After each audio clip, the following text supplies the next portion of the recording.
Maging handa kayong lagi at panatilihing maliwanag ang inyong mga ilawan.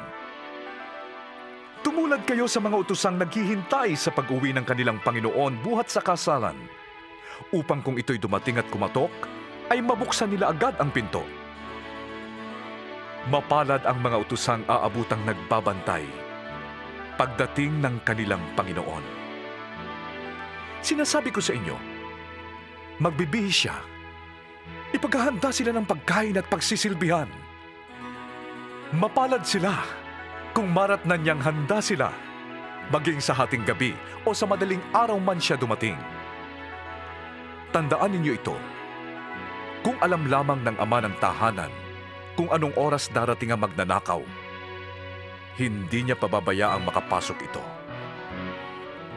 Kayo man ay dapat na humanda, sapagkat darating ang Anak ng Tao sa oras na hindi ninyo inaasahan.